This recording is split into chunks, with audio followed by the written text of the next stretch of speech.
Habitación 237.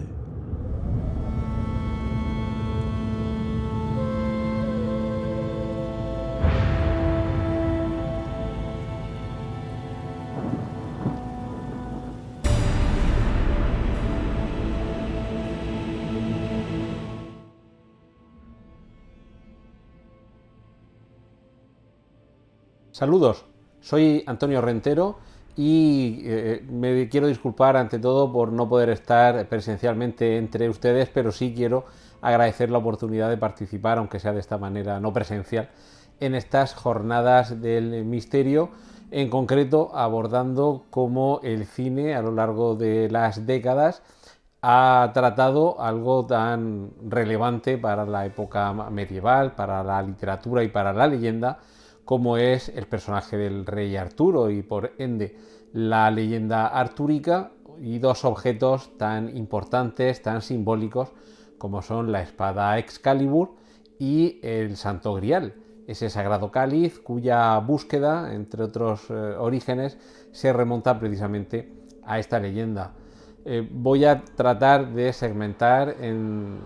tres bloques las películas que lo han abordado y sobre todo aquellas que se han centrado o bien en trasladar de alguna manera el personaje del rey Arturo, sus célebres caballeros, su famosa mesa redonda, por supuesto también el escenario de Camelot, y a partir de ahí las distintas intrigas que se supone que hubo entre ellos, así como algunas de sus misiones, las que abordaron algunos de sus personajes, cómo algunos se tuvieron que enfrentar a sus visiones o a sus destinos, cómo se forjaron alianzas, cómo hubo fricciones y conflictos entre ellos, y sobre todo cómo esos dos objetos de poder, legendarios, mitológicos, de ficción o de realidad, han constituido un punto común para un imaginario colectivo en torno a esos dos elementos, a esos dos objetos tan simbólicos como son una espada y un cáliz, y con toda la herencia que ambos suponían dentro de la propia leyenda y han supuesto tanto para la historia como sobre todo para la ficción, y en este caso para la ficción cinematográfica. Estos tres bloques, repito, insisto, la leyenda artúrica, Excalibur y el Santo Grial, nos van a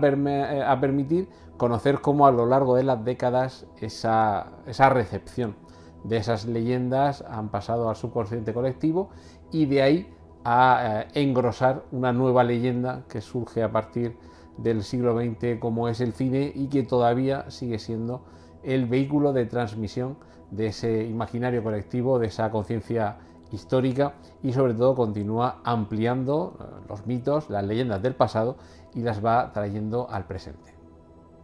Empezamos en 1953, la película Los Caballeros del Rey Arturo,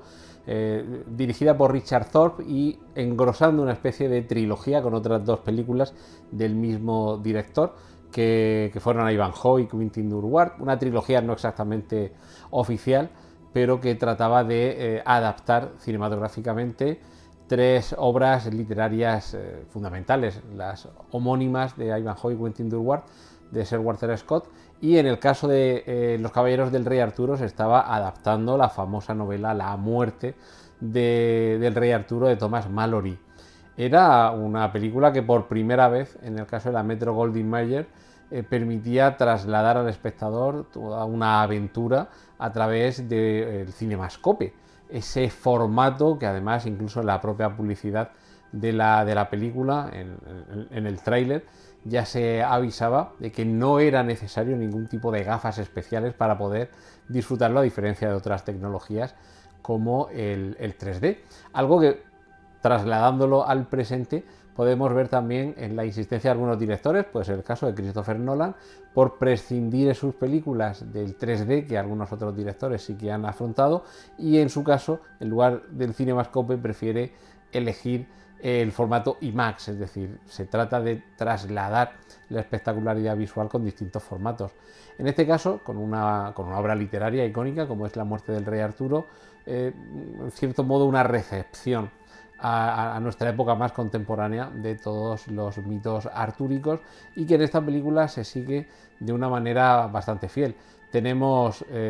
cómo Merlín lleva a Arturo frente a Excalibur, como este es capaz de, cumpliendo la leyenda, sacar de la piedra la espada, convirtiéndose así en quien ostentará el trono del reino. De todas formas, esto va a tener una serie de consecuencias negativas, porque habrá dos personajes, Mordred y Morgana, que no van a estar conformes con esta situación. Van a oponerse a ello,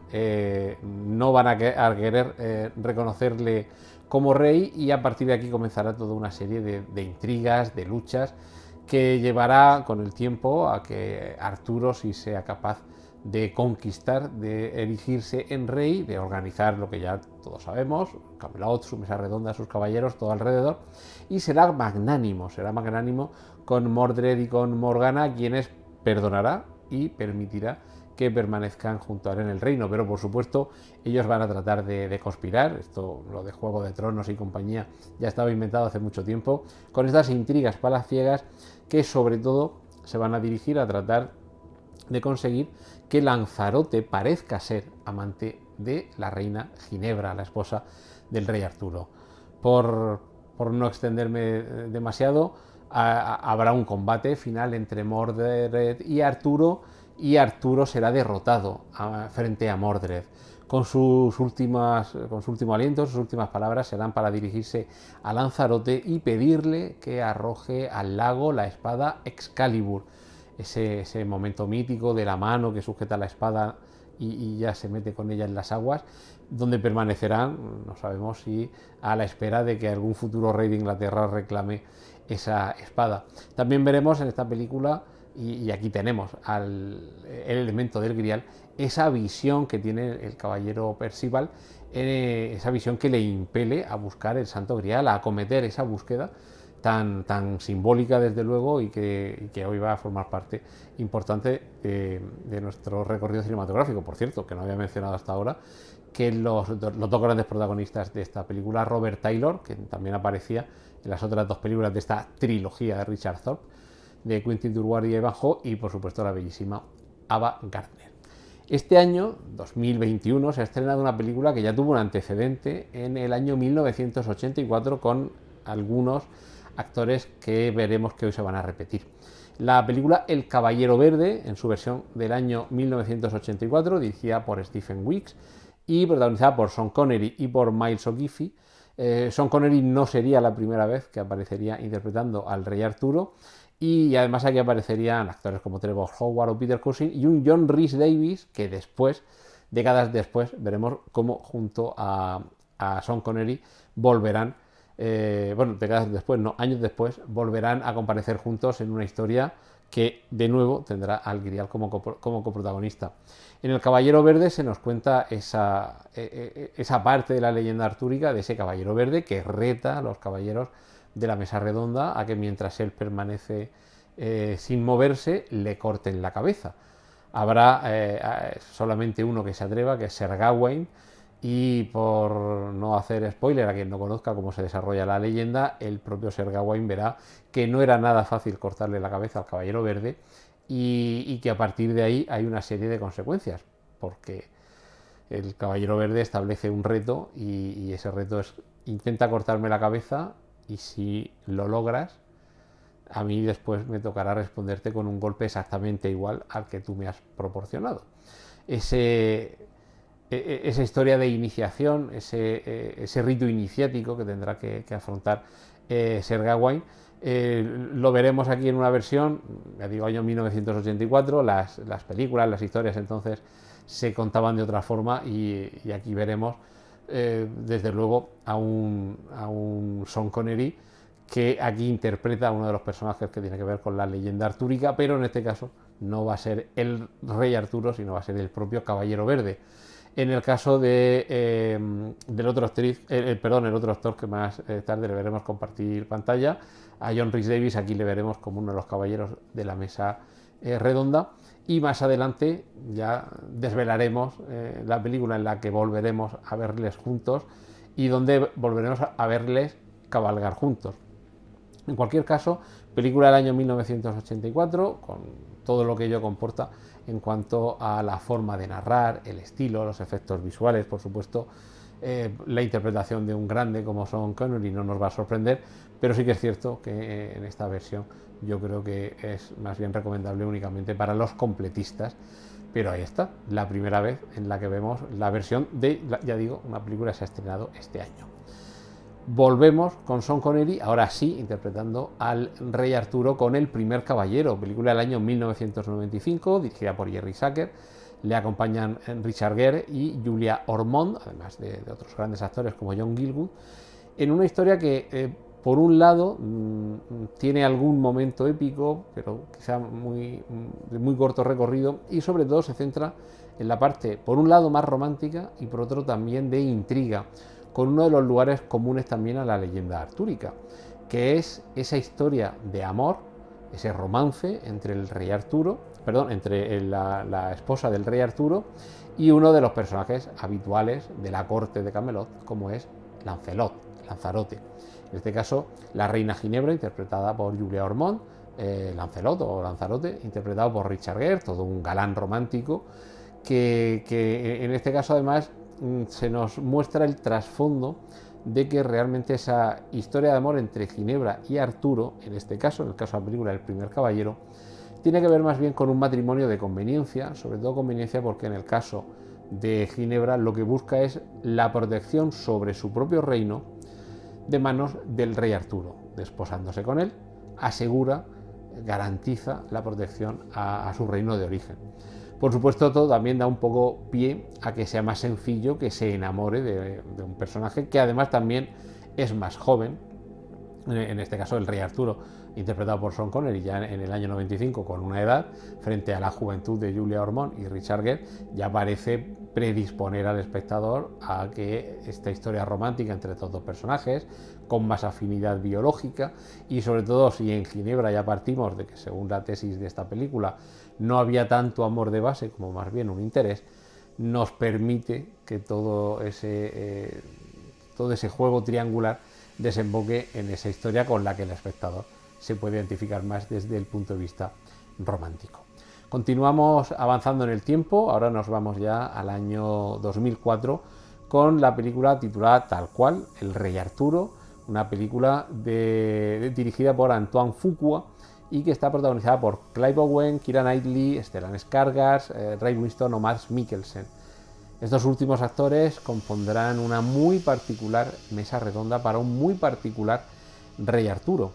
La acción nos sitúa en el año 476 después de Cristo, cuando el Imperio Romano ha caído, pero hay tropas destacadas en Britania. En este caso, Arturo desea regresar a Roma, pero se da cuenta que el lugar donde está habitando, sumiéndose en el caos, necesita su propio soberano. Necesita un rey que gestione, que gobierne aquel territorio lleno de disputas. A esa tarea le van a ayudar sus caballeros de la mesa redonda, que aquí están los nombres habituales: Lancelot, Galahad, Tristán, Gawain, y por supuesto también tendremos al hechicero Merlín.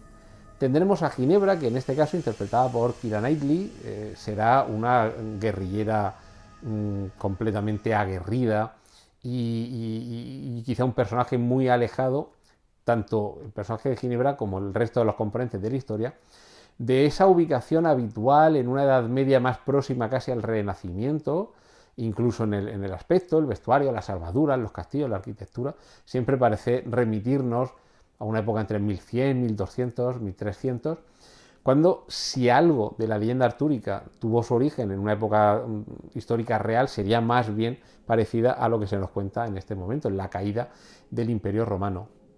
Hay que recordar también que esta película surge un poco a la sombra de un gran éxito de la época como es Gladiator. De hecho, aquí tenemos también banda sonora del mismo compositor, de Hans Zimmer, y es una aproximación interesante, creo yo, a la leyenda de Arcturus, a la leyenda de ese Arturo, de ese rey Arturo, que sin duda, si surgió de algún modo, tuvo que ser más bien como se nos cuenta en esta película. Y terminamos en este repaso de este primer segmento dedicado a la leyenda artúrica con la última interpretación que se ha hecho en el cine de El Caballero Verde, esa leyenda que hemos mencionado en la película del año 1984, protagonizada por Sean Connery. Ahora nos ha llegado en este mismo año, en 2021, dirigida por David Lowery, en un formato, me atrevo a recomendar y a calificar como de Elevated Fantasy, por contraposición a ese Elevated Horror o horror elevado que en los últimos tiempos, en los últimos años ha surgido con algunas de esas películas que se aproximan al género del terror, pero quizá dotándole de un cierto barniz, no sé si intelectual, pretencioso, profundo, alejándose desde luego de la casquería y el efectismo. En este caso, con un actor quizá insólito, Dev Patel, de origen indio, con lo cual parece que no nos casa mucho con un personaje tan pretendidamente anglosajón como el rey Arturo. Interpreta a Ser Gawain, sobrino del rey Arturo, y se verá enfrentado a ese reto del Caballero Verde. Ese dadme un golpe a ver si sois capaces de con vuestra espada cortar mi cabeza, y si sois capaces de propinarme un golpe con la espada, yo os lo devolveré. A partir de aquí, acompañado el actor protagonista de Patel de grandes nombres como Joel Edgerton, Alicia Vikander o Sarita Choudhury, le veremos recorrer de nuevo un camino de iniciación, en este caso, por eso decía lo de Elevated Fantasy, dotado de un aspecto quizá insospechado, muy sorprendente, con elementos, ya digo, puramente fantásticos que nos están aproximando, ya digo, más que a una leyenda, al terreno de la fantasía. Esto habla de los personajes, del propio Caballero Verde, de algún acompañante que tendrá Ser Gawain, bueno, todavía no es Ser, pero bueno, tendrá Gawain en su recorrido, y algunas circunstancias que nos aproximan por momentos a un cuento fantástico, con una puesta en escena sobria, en algunos momentos muy impactante, y que me parece que ofrece una propuesta muy distinta, muy diferente de lo que hasta ahora la leyenda artúrica nos había propuesto en el cine. En este segundo bloque vamos a ver películas que se centran en uno de los objetos que más se asocian con el rey Arturo, la espada Excalibur. Además de que, por supuesto, se nos va a contar también parte de la historia del rey Arturo, en algunos casos de una forma muy completa, pero quizá en estas películas de las que vamos a hablar ahora es ese elemento tan simbólico, esa espada, cargada además de significado, porque precisamente es el elemento que confiere a Arturo su categoría de rey. Se cumple esa profecía, una vez más, el elegido siempre hará algo extraordinario, en este caso la profecía de que quien saque la espada de la piedra será el rey de Inglaterra. En este caso ese Excalibur, esa espada, será el elemento que permitirá que un personaje humilde, un personaje que no estaba llamado a ningún gran destino, pase desde el mundo ordinario al mundo extraordinario, cumpliendo ese viaje del héroe que ya explicaba Joseph Campbell. En este caso, sin duda, es la película con la que muchos nos hemos aproximado por primera vez a toda la leyenda, a toda la mitología artúrica, a todos sus elementos, a todos sus personajes. Merlín el Encantador, la película de la factoría Disney del año 1963, era la primera en la que veíamos este momento de la piedra clavada, la espada, clavada en la piedra, ese momento en el que, con toda la inocencia de la que un niño es capaz y con toda esa naturalidad del que no sabe que es el elegido, pero reúne esas condiciones, esas cualidades, es capaz de sacar la espada con toda naturalidad y sin darse cuenta de que ese acto le ha convertido en un personaje único, en un personaje irrepetible y en un personaje que estará llamado a un destino inimaginable para él. Algunos de los momentos que aparecen en esta película, todo ese torneo en el que ese escudero, que es Arturo, tendrá que recurrir de una manera improvisada a localizar una espada para su señor, los veremos reproducidos posteriormente de una manera muy fiel en otras películas, pero sin duda, en este caso, en el caso de la película de Disney, de Merlín el Encantador, con una fuerza inusitada. Y eso sí, hay que decir que la película, por supuesto, dirigida a un público infantil, es mayoritariamente infantil o como mucho juvenil en sus primeros años, va a dejar de lado muchos de los elementos que son consustanciales a la propia leyenda artúrica, sobre todo porque en este caso el protagonista no va a crecer. Vamos a ver a un Arturo joven que verá o conocerá su destino, tendrá su iniciación gracias al mago Merlín, y desde luego no le veremos convertido en el rey Arturo adulto, que ya reunirá su mesa redonda y que conquistará el territorio y que tendrá Camelot a su servicio. Y todo esto todavía será una promesa en el futuro, pero lo que sí que tendremos será ese conocimiento de cómo un niño, alguien inocente, es capaz de un acto por el que muchos suspiran, que es ese momento mágico de sacar la espada de la piedra en la que está clavada, algo que nadie ha podido hacer, y que incluso cuando él ya ha sido capaz de sacarla y se vuelve a colocar la espada en la piedra, de nuevo no hay nadie más que sea capaz de conseguirlo, con lo cual se confirma todavía más sus características, será aclamado por todos. Pero también, y creo que esto es una enseñanza interesante de esta película, cuando uno está llamado a destinos mayores, a lo mejor también se tiene que hacer mayor para quedar acompasado con ese destino. Y claro, evidentemente esta película no nos va a meter todavía en el mundo adulto, no va a meter al espectador, que el espectador es mayoritariamente, como digo, infantil y juvenil, no le va a meter todavía en esos bretes, en esos berenjenales. Así que simplemente, como suele suceder en los cuentos, seremos felices, comeremos perdices, pero todavía nos queda mucho para que este pequeño, este joven Arturo, sea el Arturo de la gran leyenda. Esto ya sí lo veremos en Excalibur, la película del año 1981 dirigida por John Boorman, con nombres muy conocidos que a lo largo de las próximas décadas se convertirán en tremendamente populares en la historia del cine. Helen Mirren, Gabriel Byrne, Liam Neeson, Patrick Stewart, Ciarán Hinds, algunos de ellos como Ciarán Hinds, vinculado a Roma con la serie homónima, y otros como Liam Neeson, también lo hemos visto manejando espadas en la Guerra de las Galaxias, o a Patrick Stewart, siguiendo con las galaxias, en este caso como comandante Picard en una de las épocas de Star Trek. Todos ellos muy jovencitos aquí, y como decía, al hablar de Merlín el Encantador, toda esa parte del torneo, de cómo el joven escudero, por un descuido, no tiene a mano la espada para su amo, se ve obligado a salir deprisa y corriendo, conseguir, como sea, solventar esa situación, y de manera accidental, también con cierta inocencia por su parte, descubrirá que es capaz de obtener una espada que nunca nadie antes podía haber empuñado. Excalibur será sacada de la piedra por sus manos de una manera inocente, y para salvar un poco el cuello se la entregará a su señor para que pueda competir en el torneo, pero no será consciente de ese momento para él tan natural, que es, bueno, aquí hay una espada que está clavada en mitad de una piedra, bueno, la cojo, me la llevo y yo se la doy a mi señor. Claro, esa espada es Excalibur y no tardarán todos a su alrededor en darse cuenta de que no es una espada cualquiera. A partir de aquí, bueno, por cierto, en esta película se nos comienza a contar la historia del rey Arturo incluso desde antes de su concepción. Veremos cómo su padre, Uther Pendragon, le pide al hechicero, al mago Merlín, que le ayude a seducir a la esposa de su más reciente aliado, el duque de Cornwall,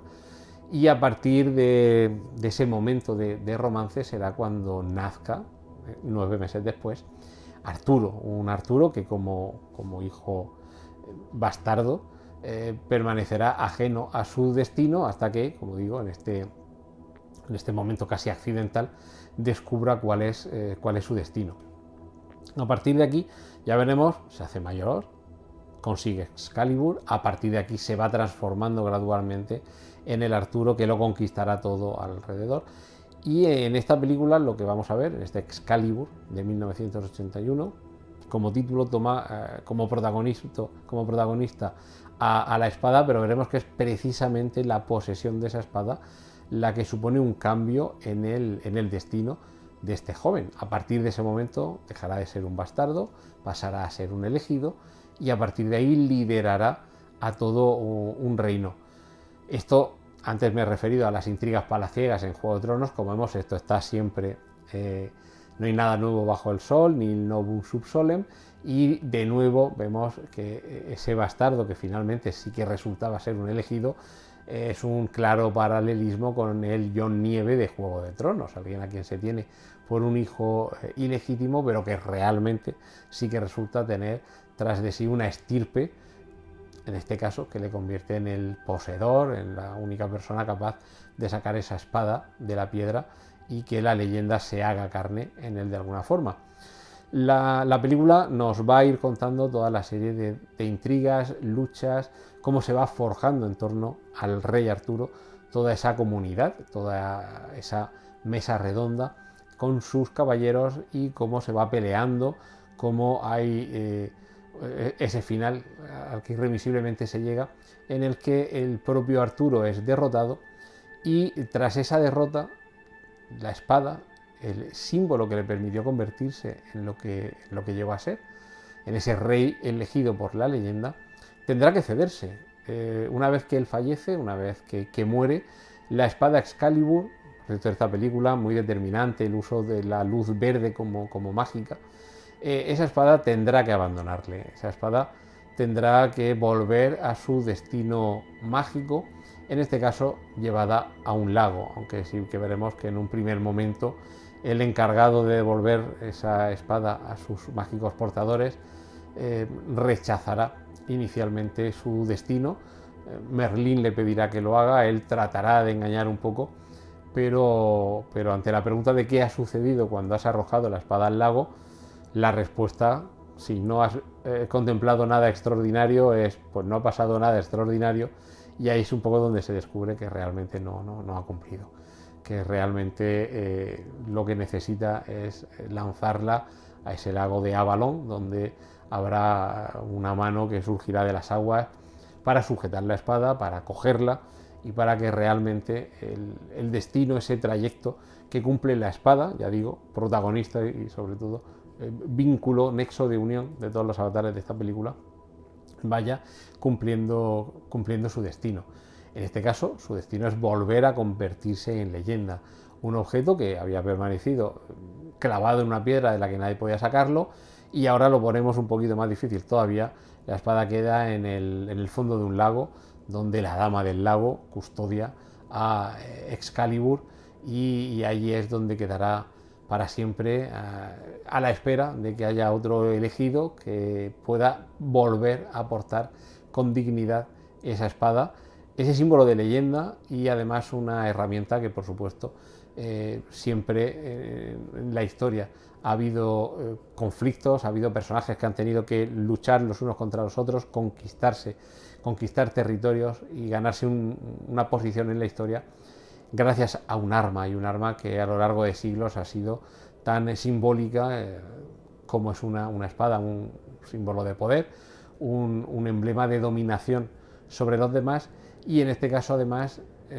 revestido de ese aura mágica que la hace no una espada cualquiera, sino una espada de la que depende el destino de un rey, el destino de un reino, el destino de toda una nación, y además sustentado desde la magia. Todo esto en esta película del año 1981, en Excalibur,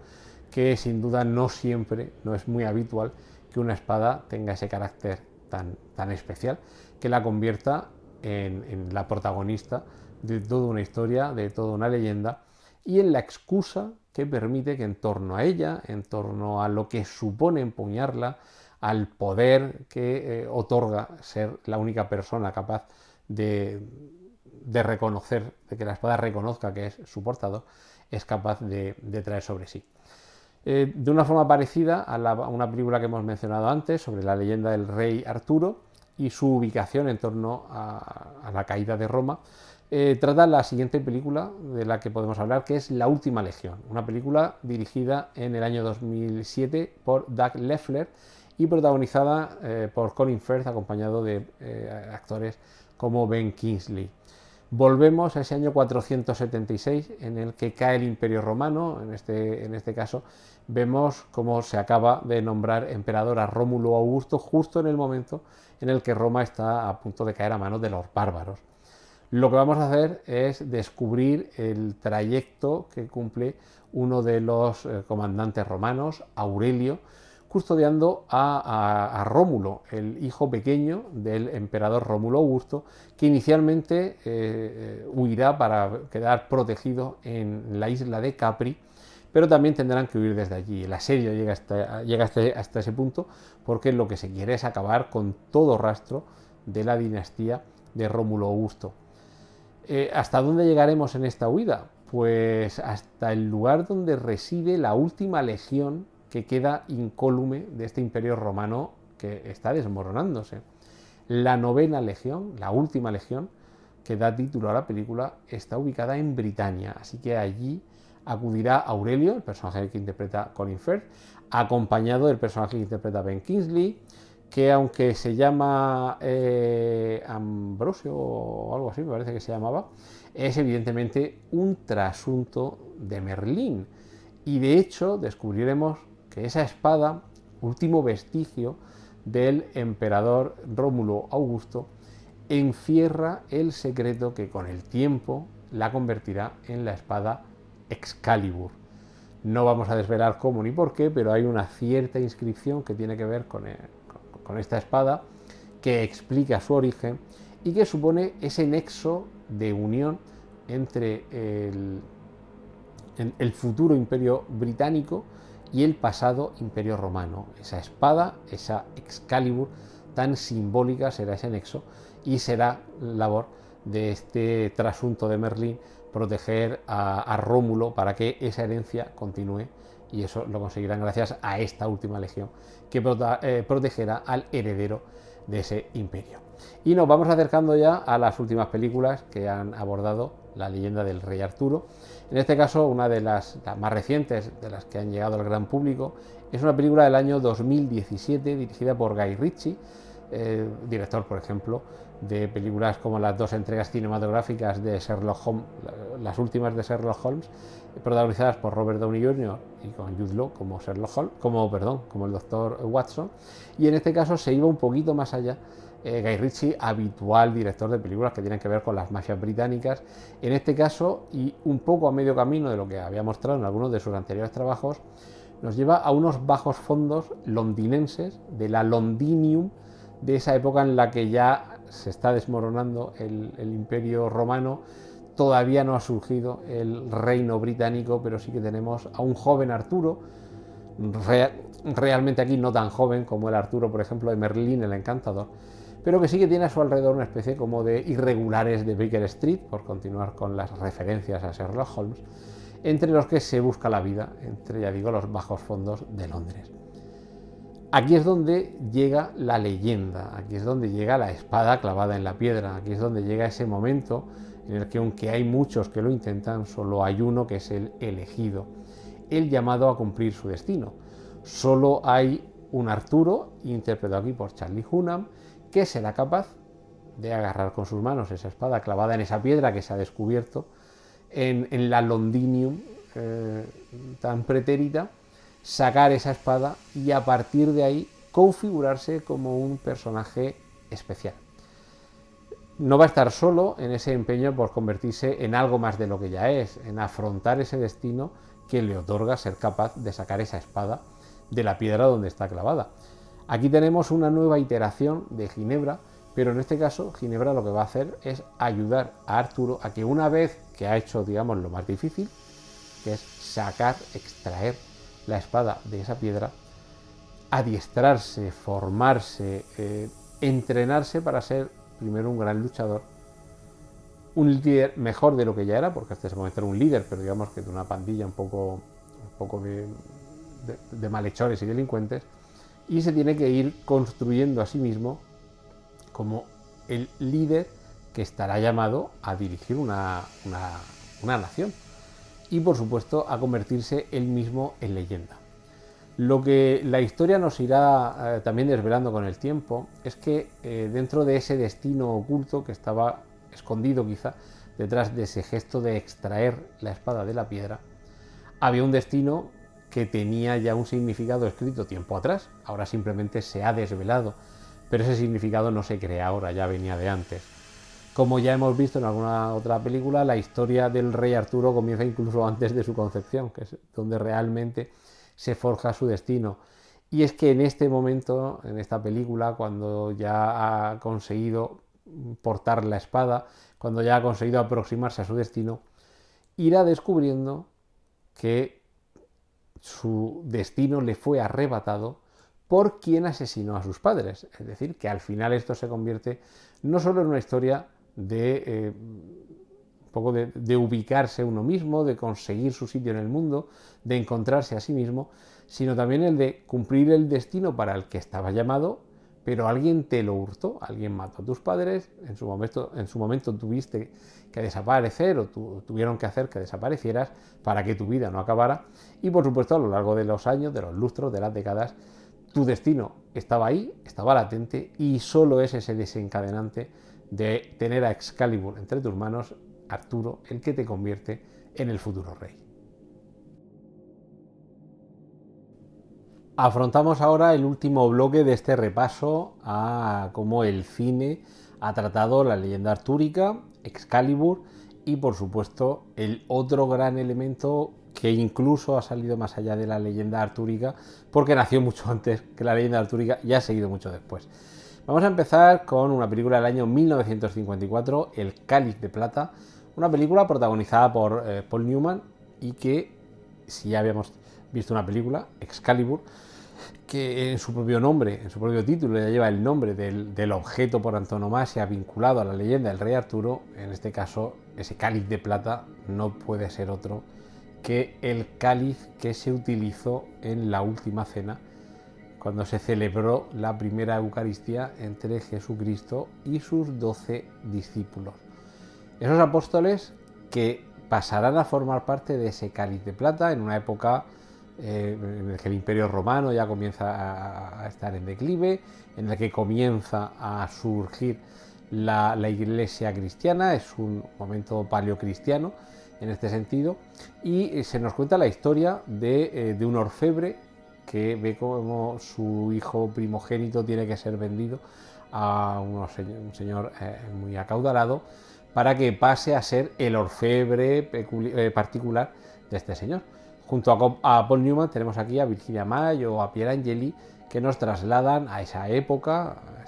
esto es casi un peplum, en el que ese objeto tan especial, tan particular, será el protagonista, será donde este orfebre que ha sido trasladado, alejado de su familia y obligado a vivir en un ambiente que no es el suyo, tendrá que ponerse manos a la obra. Y sí que es cierto que la película eminentemente es un drama pasional, en el que hay intrigas amorosas y en el que el trasfondo es ese trabajo sobre esa pieza cuya importancia los participantes que hay alrededor todavía no son conscientes, pero que el espectador, por supuesto, aquí hay un poco una cierta ironía dramática, el espectador es consciente de la importancia que tiene ese objeto y todas las intrigas que hay alrededor de ese objeto no son tan relevantes para los personajes que las están viviendo, precisamente porque desconocen la importancia que la historia que ha tenido ese objeto, ese cáliz de plata, la importancia que le concede la historia y sobre todo la importancia que le concederá la historia más adelante. No son conscientes todavía de lo que sucede con ese cáliz. Cambiamos un poco el tono para la versión más disparatada de toda la leyenda artúrica, y que aquí tiene un asidero un poquito endeble, desde luego, que es esa búsqueda del grial. Los caballeros de la mesa cuadrada y sus locas aventuras, la versión, ya digo, más iconoclasta por un lado, también absurda en algunos momentos, pero sobre todo muy divertida, de los Monty Python, una película estrenada en el año 1975, dirigida a la limón por Terry Gilliam y Terry Jones, ahora seguiremos hablando también de Terry Gilliam, y básicamente una excusa como otra cualquiera para que un grupo de británicos alocados y un americano se rían de sus propias tradiciones, de sus propias leyendas, nos regalen una cantidad de momentos absolutamente magistrales, hilarantes, disparatados, personajes como ese caballero negro al que da igual que le cortes un brazo, una pierna, los dos brazos, que sangre. Esto no es más que un rasguño, pero hombre, ríndete ya, si solo te queda un brazo y la cabeza y gracias. No, no, no, no, combate, que esto que nada, yo puedo con esto, esto es un rasguño. Disparates de este calibre son los que jalonan esta película, que por cierto, para tratarse de una película cómica, una sátira que desde luego no pretende ser seria en ningún momento, el espectador avezado se puede dar cuenta que en la recreación tanto de vestuario como de elementos arquitectónicos hay un respeto, yo diría que máximo. Cualquier otra película que hubiera abordado cualquier tema de ambientación medieval, es posible que no hubiera logrado igualar las cotas, digamos, de perfección técnica en este sentido, y sobre todo de respeto y de cierto rigor histórico que tiene esta película, lo cual no deja de ser un contraste que una película paródica, una película sobre todo disparatada, en algunos momentos realmente muy burda, y quizá incluso ya en aquel momento se podía ver un poco tonto, que es un poco, bueno, vamos a hacer la gracia por hacerla, pero esto tampoco da mucho más de sí. Pero lo cierto es que sí se puede decir que es una película que se toma en serio a sí misma, y que a pesar de saber, de ser consciente de que es un divertimento, se toma en serio a la hora de trasladar esa historia a imágenes, de no dejar que la broma, digamos, entorpezca cómo la estamos trasladando, con rigor, con respeto, aunque ya digo, con rigor y respeto en la ambientación, porque todo lo demás que tiene que ver con cómo estos peculiares caballeros de esta peculiar mesa no redonda, sino cuadrada, son capaces de emprender esa búsqueda del grial que les lleva a, bueno, ya digo, a esta hilación de disparates. Habíamos hablado de Terry Gilliam, uno de los directores de Los Caballeros de la Mesa Cuadrada, y es también el director de la película El Rey Pescador, una película estrenada en el año 1991, protagonizada por Jeff Bridges, Robin Williams, el siempre recordado y añorado Robin Williams, que se erige aquí, a pesar de no ser el protagonista de la historia, pero sí se erige en el personaje más querido, y donde precisamente la espada Excalibur, el grial y cierta transposición de la leyenda artúrica desde la Inglaterra medieval hasta la América, Nueva York de los años 90, se pone ante nuestros ojos con un Terry Gilliam que todavía se ve que arrastra esa afición por todo lo relacionado con la leyenda artúrica, y también nos muestra una historia de soledad, de cordura, de búsqueda del amor, con algunos paralelismos con otras de sus películas quizá más geniales, como es Los 12 monos o 12 monos. En este caso vemos una búsqueda del grial, hemos visto la espada Excalibur en pleno centro del Nueva York de los años 90, en una peculiar transposición también de otra de las obsesiones de Terry Gilliam, como es el Quijote, con un Quijote que puede ser el personaje de Jeff Bridges, un exitoso locutor de radio que cae en desgracia después de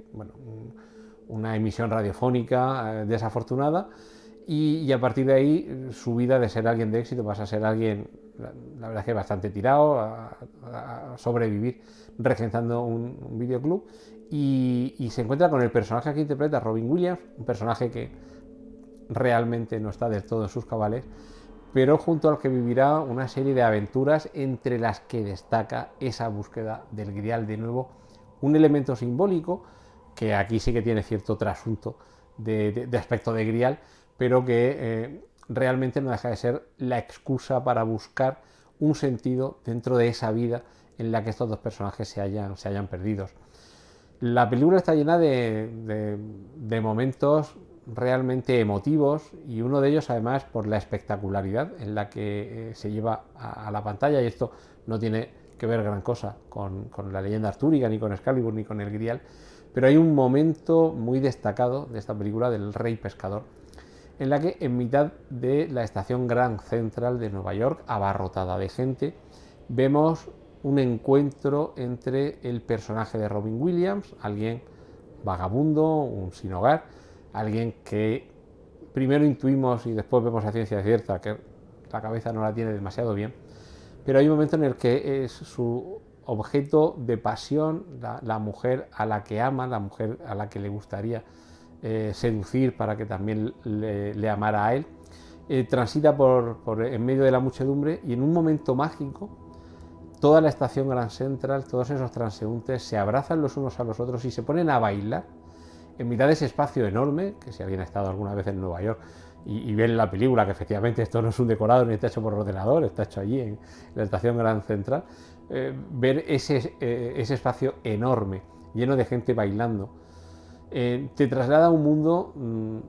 que seguramente es el mundo fantástico en el que todo este rato que hemos estado hablando de estas películas hemos estado paseando sin ser realmente muy conscientes. El momento en el que la fantasía se convierte en leyenda es ese momento en el que un cuento se convierte en algo mágico. Esto es lo que sucede en este momento, como en otros, pero bueno, en concreto de esta película, del Rey Pescador, en la que vemos cómo esa leyenda que ha pasado de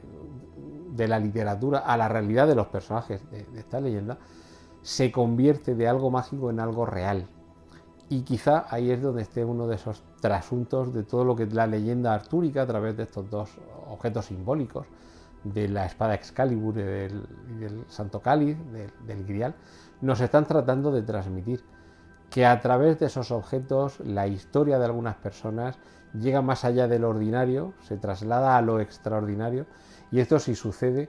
es sin duda gracias a la magia, aunque la magia sea un momento tan simple, tan sencillo, como que centenares de personas en mitad de una gran estación de Nueva York se abracen y se pongan a bailar. Nos vamos acercando al final de este repaso por las películas que han tocado el tema artúrico, Excalibur, y por supuesto la gran referencia al Grial en el cine es Indiana Jones y la Última Cruzada. Steven Spielberg dirigió esta película, estrenada en el año 1989, protagonizada, como no, por Harrison Ford, y donde ya tenemos de nuevo a dos actores trabajando juntos que ya habían trabajado juntos en una de las películas que hemos mencionado hoy. Se trata de Sean Connery, aquí el padre de Indiana Jones, y de John Rhys Davies, Shala, el fiel amigo de Indy. Los habíamos visto antes en El Caballero Verde, en la versión de 1984, donde John Rhys Davies era uno de los caballeros de la mesa redonda y Sean Connery era el Caballero Verde. En esta ocasión vemos a ese caballero templario, que por cierto, por aquí, si no se me ha traspapelado, tengo el plano que llevó al propio Indiana Jones a recorrer todas las localizaciones que le permitieron llegar a encontrar este cáliz, que por cierto, como vemos en el tramo final al que nos lleva el cuaderno del Dr. Jones, hay una serie de cálices y hay que elegir solamente uno, y hay que tener mucho cuidado con cuál se elige, porque el cáliz, el sagrado Grial que tantos han buscado, te puede proporcionar la vida eterna, pero también puede acabar contigo. Y además lo hace de una manera bastante cruel, bastante desagradable y desde luego muy expeditiva, porque lo hace ahí mismo, no te da mucha opción a arrepentirte. Aquí nos queda esa enseñanza de que realmente alguien procedente de una familia humilde, como era el hijo de un carpintero, no tendría para celebrar una cena una joya de metales preciosos, con piedras preciosas engarzadas, sino que tendría más bien un cáliz humilde, un cáliz tallado en madera. Ese era el cáliz de Indiana Jones y la Última Cruzada. Y sin duda la gran revolución, la que va más allá del elemento simbólico material y nos acerca al elemento simbólico personal, es El Código Da Vinci, la película del año 2006, dirigida por Ron Howard, interpretada por Tom Hanks y Audrey Tautou, que trasladaba al cine la exitosísima novela homónima de Dan Brown, una novela en la que descubríamos que durante siglos ese simbolismo, esa persecución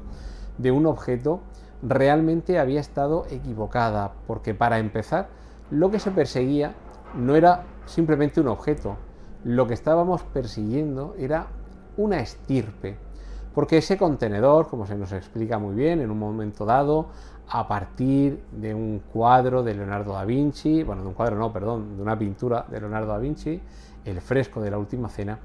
vamos a ver que, esto desde luego muy traído por los pelos, pero seguro que hay quien cree firme y ciegamente en que todo fue exactamente así, que ese simbólico cáliz realmente que recoge un líquido es un receptáculo más orgánico y más vivo que una simple copa, que un simple cáliz, y que mayor receptáculo de algo sagrado y llamado a perpetuarse que una mujer que es capaz de acoger la simiente que da vida y que perpetúa una especie, una estirpe, para que a lo largo de los siglos continúe viva. Esto es lo que se nos muestra en el Código da Vinci, una teoría, desde luego, que entronca con toda esa leyenda de que los merovingios en Francia son los herederos de la estirpe que procede de Jerusalén, de Palestina, de la Tierra Santa, cuando de allí tuvieron que huir los descendientes, los herederos de la estirpe de Jesucristo. Así que no estaríamos ante la búsqueda de un objeto, algo que estuvo en contacto con la última cena de Jesús en torno a sus apóstoles, sino con la auténtica herencia biológica del personaje humano, del personaje real, que luego daría origen al personaje divino que es Jesucristo. Pues en una novela, desde luego, que quizá no vaya a destacar nunca por su calidad literaria, pero sí, desde luego, por lo atractivo de la trama y por estar relativamente bien llevado. En este caso llegó al cine rompiendo completamente récords. Si la novela de Dan Brown ya lo había hecho, la película del año 2006 de Ron Howard también, y de hecho ha dado lugar a una franquicia cinematográfica un poco desorganizada, porque realmente hay una novela previa del personaje de las novelas de Dan Brown que llegó al cine posteriormente con Ángeles y Demonios, que es la primera novela de este personaje que va descubriendo todos los símbolos y todas las conspiraciones que se ocultan detrás de ellos. Y aún habría una novela más, que es Inferno, que realmente no es la tercera película, pero no adapta la tercera novela, sino que adapta, creo que la quinta. Es decir, que aquí tenemos un poco un salteado de las historias que le han parecido más vendibles, sin duda, a los productores, y que en este caso, ya digo, transmutan, en el caso del Código da Vinci, un objeto tan sencillo, tan simbólico como un cáliz, en un elemento puramente personal. Y a partir de ahí, ya digo, unos personajes, una trama realmente interesante, y que la novela seguramente no atrapó a millones de espectadores por su calidad literaria, sino por contar de una forma más o menos acertada algo que además no era nuevo. Dan Brown aquí tampoco inventa nada. El que la estirpe de Jesucristo continuara, viajara a Francia, esto es algo que hace mucho tiempo que está en ese otro subconsciente colectivo de las leyendas, y en este caso pues alguien tuvo la buena fortuna de saber contarlo de una manera más o menos adecuada en el momento indicado,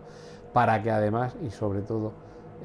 gracias a que era una de esas novelas fáciles, esa literatura aeroportuaria que permite disfrutar de algo sin calentarse mucho la cabeza, también llegar al cine, que es donde ya se populariza todavía más, y a partir de aquí tenemos una nueva forma de ver a este grial. Pero no quería terminar este repaso cinematográfico por la leyenda artúrica, por Excalibur y por el Santo Grial, sin referirme a una película española que sin duda muchos desconocen, y quizá tampoco merezca la pena que muchos conozcan, porque la verdad es que no es demasiado buena. Se trata de un título tan improbable como El Capitán Trueno y el Santo Grial, película española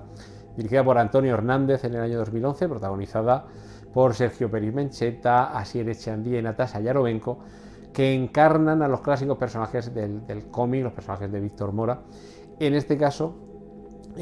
ambientándose la acción en la Segunda Cruzada, cuando a partir de 1147-1149 el Capitán Trueno, que está en Palestina, recibe el encargo de trasladar a España un objeto tan sagrado como el Santo Grial.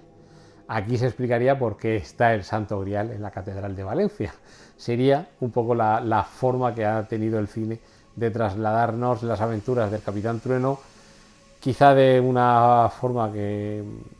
lo que se suele llamar en ocasiones comedia involuntaria,